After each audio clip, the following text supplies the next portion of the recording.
Continuing with our relationship theme for this month of February, today I am speaking with Gina Daniels. As a certified love, dating, and empowerment coach, she has an innate sense of human behavior and an instinctive understanding of relationship dynamics.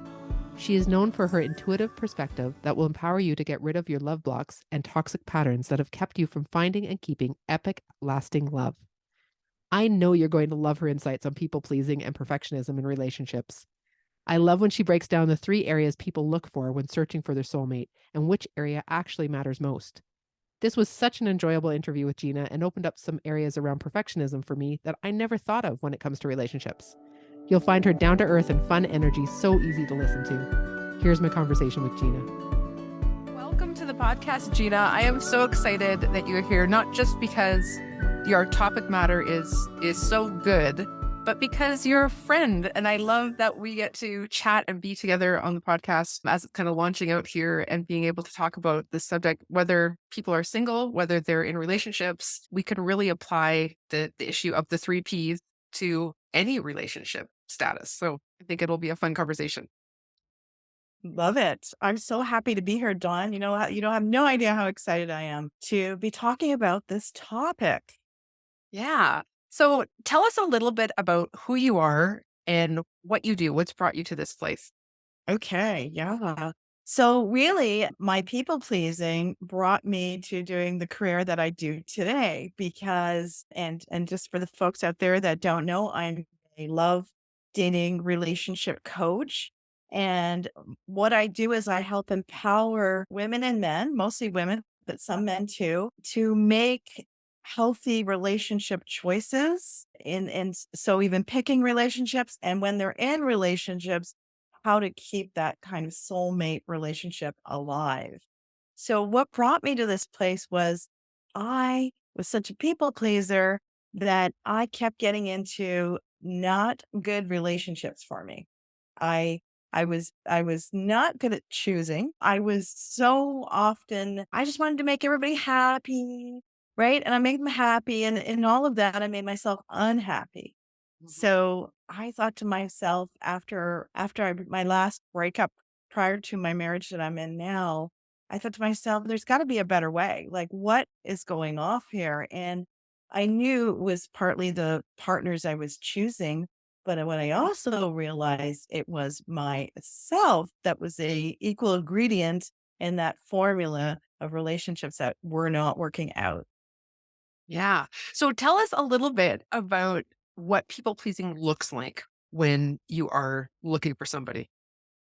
Ooh, okay. So if you're single and listening to this, people pleasing will look like it's going to start whether you're doing your online profile, you're going to write things in there that you think people want to hear. You're like, well, that sounds good because then I'll get more hits on my profile, right? And then when we get out on the dates, we want to please our date, right? So people pleasing acts like a mask. It's like a mask we're wearing. And it's all great because you may reel someone in under the sort of almost the false pretenses of the people pleasing because they may think, oh, Susan really loves baking when she doesn't, right? Or, or sure, she loves going to eat Thai food when she doesn't like that either. And somewhere along the line, all those things are going to combust in your face, right? They're going to combust because you've got this mask on. You're kind of pretending to be someone you're not. And, you know, I don't even know if sometimes you realize you're doing that. Because when I look back in my past, I don't think I even sort of had a thought like this is what I'm doing. So I think we have to get really conscious of what are we under the guise of trying to keep everybody happy? Of course we want to put our best foot forward when we're going out on dates, but we want to put our best foot forward being authentically ourselves. And that's the difference. Yes. Okay. So I always say to my clients, when you don't know what you want, you can't have real love with somebody because you are putting something out there that they may not even like what's under it because you don't know what's under it either, right? So how can they fall in love with you if you don't know who you are and then you don't reveal it to anybody? Yeah, absolutely. And this is where I really feel for people pleasers. And when I never thought of myself as a people pleaser, which is kind of Mhm. interesting, right? I just thought of myself as a nice person. Oh, Gina's nice. Everyone go, oh, Gina is so nice, right?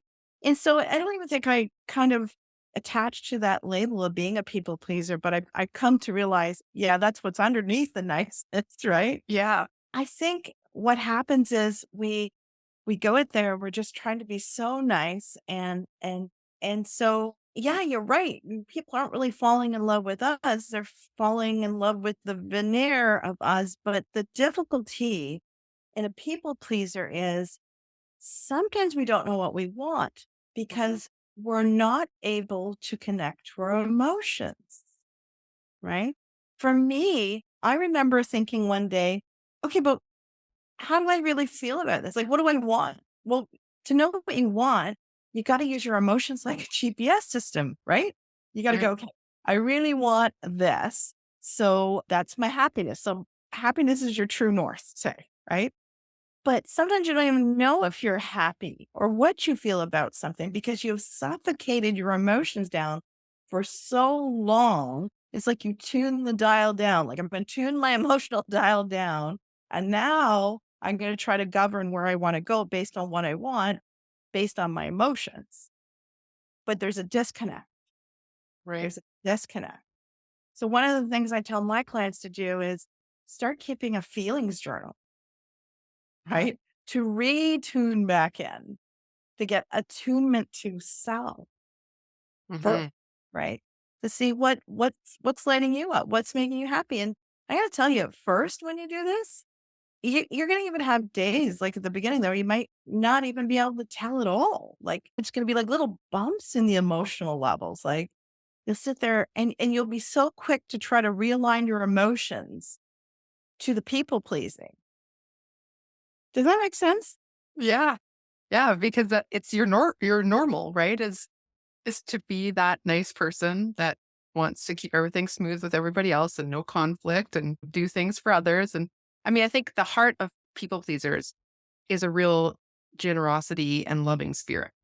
I mean, it's not meant in a way that's malicious or trying to be inauthentic. Like you said, you didn't even know, right? So there is that real heart of being loving and kind and all of that under it, which is a wonderful thing. Yeah, absolutely. Right.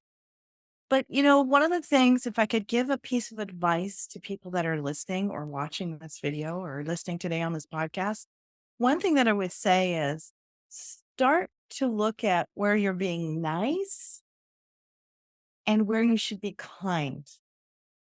We want to be less nice and more kind. So let me give you a little reference or an example of that. So when we're being super nice, right? We're people pleasers, super nice.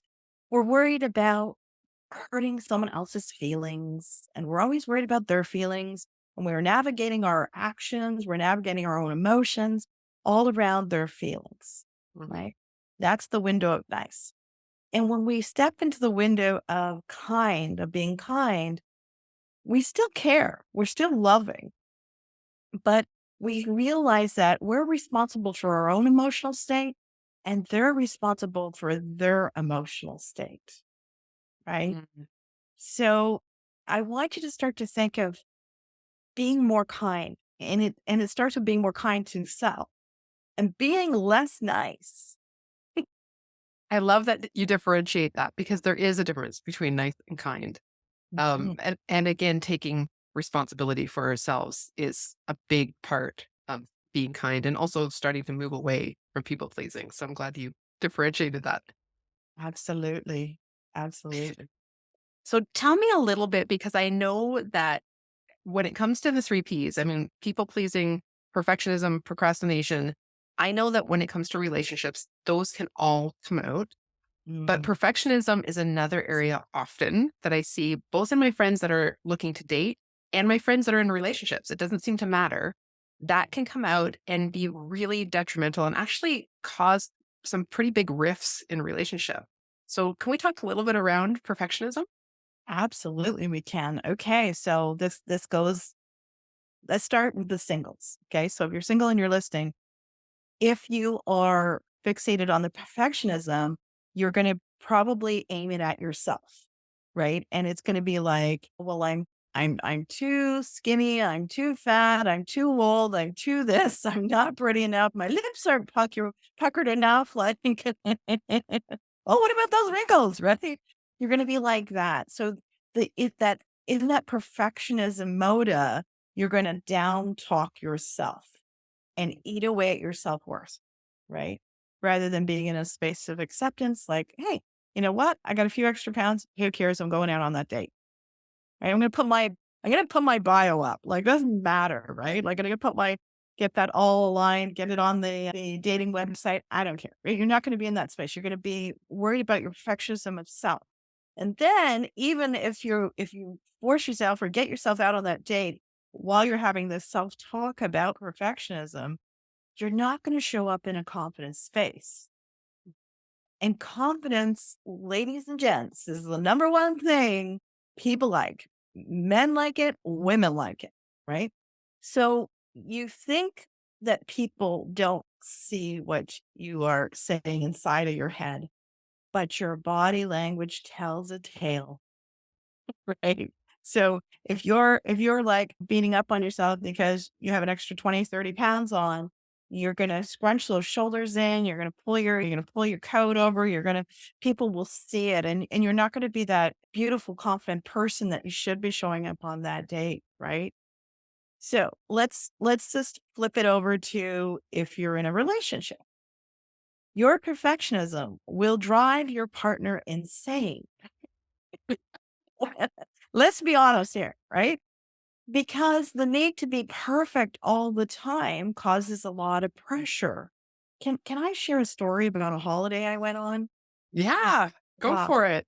awesome. So we used to go to Florida every winter because I live up here in Canada, and anyone who's been here will know you want to get away from Canada in the winter unless you ski. Right. So we go to Florida every winter. And one year we rented this beautiful condo. This beautiful condo was lovely. It had 3 bedrooms. It was great. But it wasn't very busy, it was really quiet. This is actually pre-pandemic, and it was really quiet, and I could see the building across from me had the view of the lake, and I thought to myself, "Why did they give me this place when the view of the lake," right? I could have the condo across from me, and I could have the lake, and it'd be all perfect, right? And I had my husband within 5 minutes calling the front desk to see about moving, right? And then he's like, "Yeah, they can do it." And then and by this point, I had unpacked everything. And the kids were happy and playing, and I was about to pack it all back up and get the kids out and stop playing, and we gotta move, and this would have taken a couple hours, whatever. And suddenly I had to give my head a shake, and I said, "Gina, what are you doing? Like, what are you doing? Like, does it really matter? Does it really matter?" So see, in that instance, I would have caused grief for my husband. I would have caused grief for my kids just from my need of perfectionism that I had to have the perfect spot to be in my holiday rather than just going with it in the flow and being in the holiday spirit. So that's where it can kind of rear its ugly head. Yeah. It's interesting when you see people who are perfectionists, or myself, I'm definitely a recovering perfectionist. And you think that by wanting the best or by trying to be the best yourself, that you're really just doing the best. Like you're just trying to achieve the best for everybody. You're trying to do the best things. That's a good thing. Like you can really Mhm. talk yourself into a false belief that by doing or achieving the best, it is helpful to everybody. But the amount of pressure and stress you often downplay and don't even notice the disruption, like what that would have done to your family. Yeah. You kind of tend to push that aside and be like, yes, but for the best, it's all worth that. Yeah. Yeah. Right. Exactly. Exactly. Yeah. That's what I do. So, do you see when you're dealing with clients how both perfectionism and the people pleasing, how they can play back and forth with each other? Because that's something I notice. Oh, definitely. They're definitely intertwined, right? Yeah, it's amazing how it all kind of works together. It's this formula that can make you unhappy, really. If we Mhm. look at it long term, right? So maybe it stops us from going after and finding the love of our lives. Maybe we're actually in a soulmate relationship with a great partner and we're slowly eating away at it. And then especially the perfectionist thing, because sometimes then we can rotate the lens and now look at our partner through that same perfectionist lens, right? So oh, I remember one of my clients saying to me that her husband wasn't doing a lot of the housework. So she had a discussion and got him to take on the housework. And one day he started to vacuum. And at first she's smiling. She thinks it's great. But then she goes to inspect the job. And of course, there were little bits that he had missed because wasn't used to doing the vacuuming. He didn't really want to do a good enough job. And so she's pulling out the vacuum and redoing it, right? So in that perfectionism, we can emasculate our men too. Hmm. So Yeah. I know back in my doula days when I was dealing with a lot of young moms, that was something that would come out where she's exhausted, she's not sleeping, she's with baby 24/7. She won't leave the baby alone at home because dad can't do it how she does it. And so often different stages in our life, if we feel that our way is the best way and the only way, you're right. We could turn that lens on the other person and be like, well, you can't, even though I desperately want your help, even though I desperately need some help, I can't trust you to do it like me because my way is right, because I'm perfect, right? yeah. We totally change it around. Absolutely, and that will eat away at even the best of relationships, right?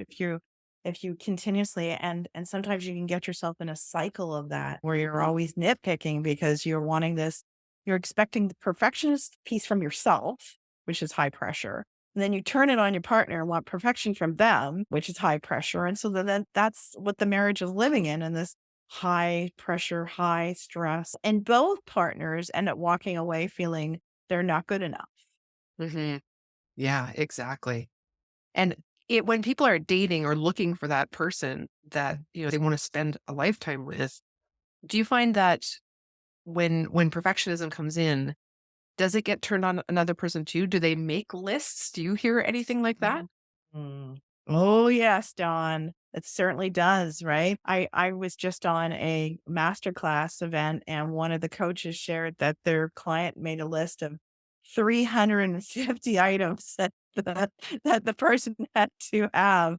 350, right? And it can happen, right? Where we have these lists because we're wanting this perfectionism. Like and especially I love Hollywood rom-coms. I'm a big movie buff, but but then when we have that tendency for perfectionism, some of my clients are like, well, I don't want to meet anyone online.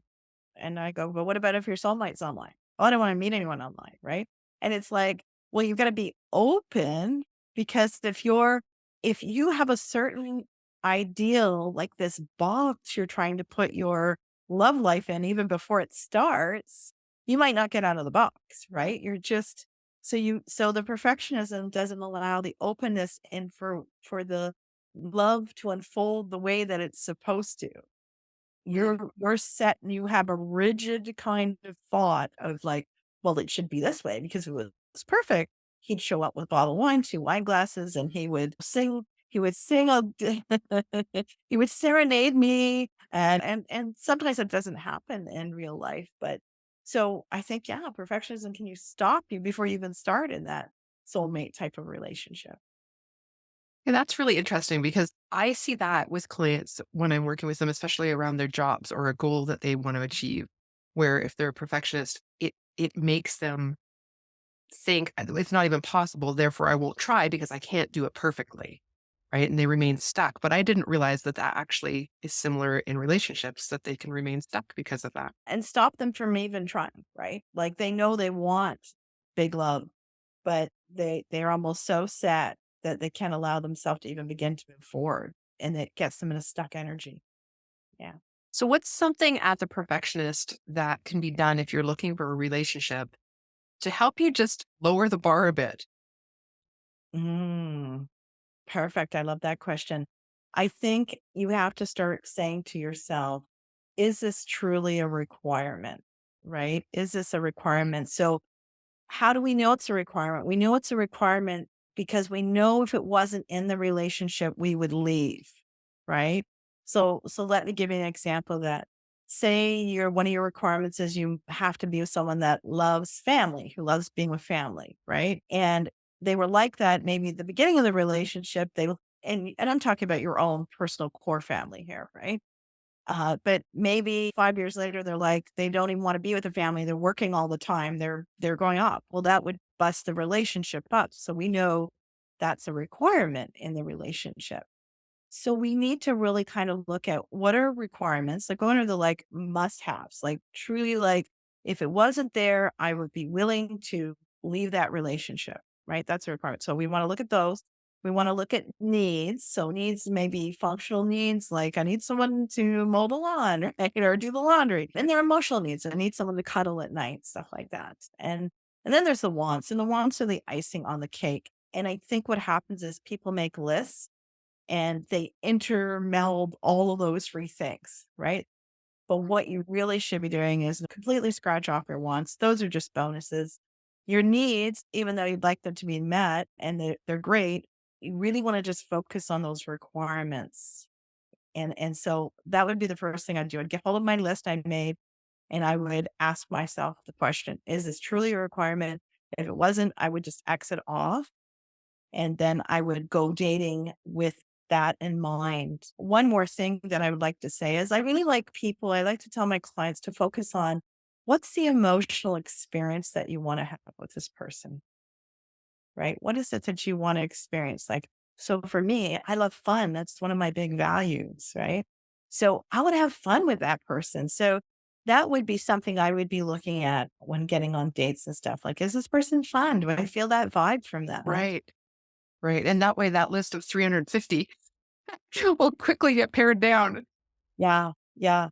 Yeah, just to let you know, you should probably have maybe 4 to 6 requirements on your list. I wonder how many people that have their list just suddenly went, "Ooh, 4 to 6." Hey, Dawn, I've got 412. That's right. Yeah. Wow. Oh, so just to wrap up some of this, when it comes to people pleasing or perfectionism, and first of all, if we're single, Mhm. what would you say is something that we should kind of be on guard for in our own attitude, in our own experience, or our own perfectionistic people pleasing tendencies? What should we be looking at us? Because sometimes we don't even realize. Yeah. When I really analyze my people pleasing, right? What I realized at the deep core of it was a lot of fear. Fear that I wasn't going to be liked, fear that I wasn't going to be loved, fear that I would be abandoned, right? So I think one of the things we can do for ourselves is ask ourselves in all honesty, am I looking at this situation through a fear lens or am I looking at it through a love lens? For our people who are in relationships, whether married or just a solid relationship, what are they looking at as people pleasers and perfectionists in order to improve the relationship that they have? Yeah. So I think if you're in a relationship already and you have the people pleasing, the perfectionism, I do this thing and this is what I started doing to get myself realigned. I would say to myself, so will this matter a year from now? Right? Like the Florida trip thing. Will it matter a year from now that I wasn't overlooking the lake? No. Okay. Will it matter 6 months from now? Not really. Right. Will it matter 3 months from now? No. Will it matter a month from now? Not really. So I guess taking a look at what kind of energy you're putting into something, trying to be perfectionist about it, trying to make everything, just right when it's not really going to matter. Right. Does it really matter if your cake has icing on one side and it's sloppy on the other? It doesn't. Right. And again, I think you're sort of looking through the lens of fear and love again. Do you see what I'm saying? 'Cause you're fearful it's not going to be good enough. And if it's not good enough, maybe you're not good enough. Right. So if you start to look at it through the lens of love, being more loving to yourself, being more loving to your partner, then you need to push those perfectionism things a little bit to the side. Yeah. And it all comes back to those emotions that you talked about, right? What's really under that? What are we really feeling that's creating that need to be perfect or to do it right or to have that other person be a certain way for us. So I think it's interesting that even just going back, like you were saying, and journaling the emotions behind what you're feeling Yeah. or what you're experiencing in the moment, because you may not recognize it as an emotion. Yeah. It comes back to that again. Absolutely, right? It really does. Just being in tune, like, and in a good relationship, you want to be in tune to your partner, right? You want to be in tune. It's called attunement. But you really want to start being in tune with self, Mhm. right? So I think the journaling is really important. And I really think again, we're so people pleasers are fearful they're not going to be liked or loved enough, right? Because below that, there may be some feelings of like, maybe I'm not worthy enough, not worthy enough. So from that perspective, we abandoned we abandon ourselves, right? We do. We abandon who we are and what we feel. So it's funny, it's kind of an oxymoron that we're fearful of being abandoned, so then we abandon ourselves, right? Mhm. So keep that into perspective in your mind of where are you abandoning yourself and your emotions, your needs, your wants. That is good. We need to have you back, Gina, so we can dive into the emotions underneath these things when we're looking for relationships. I think that's a whole other topic we could explore. Yes, absolutely. Absolutely. So, so I know that you have a freebie that they can pick up in the show notes, and it's called Ignite Your Relationship and Intimacy Skills. Can you tell us a little bit about what it can do for us? Yes, absolutely. So this is an actual masterclass. And what it's going to do for you is it's going to show you what are the important relationship skills, what are the important intimate skills, what are the important interpersonal skills that we need to have healthy, happy relationships, right? So it's all spelled out in this masterclass. You'll be able to go along and you'll be like maybe surprised at some of the things that you go, oh, okay, I need to work on that. And then at the end of the masterclass, I talk about how you're going to get a plan to improve those things, right? So not only this is what you need, this is what you're going to do to help be better in those areas. Oh, I'm excited for people to get a hold of that. So take a look in the show notes. You'll find the freebie there. You'll also find all the info to be able to connect with Gina and move forward in your relationships, whether you are single, whether you're in a relationship. It has been so great to have you here, Gina. Thank you for being a part of Imperfection in Progress. Thank you for having me. It's been so amazing. Much love to you and all your listeners.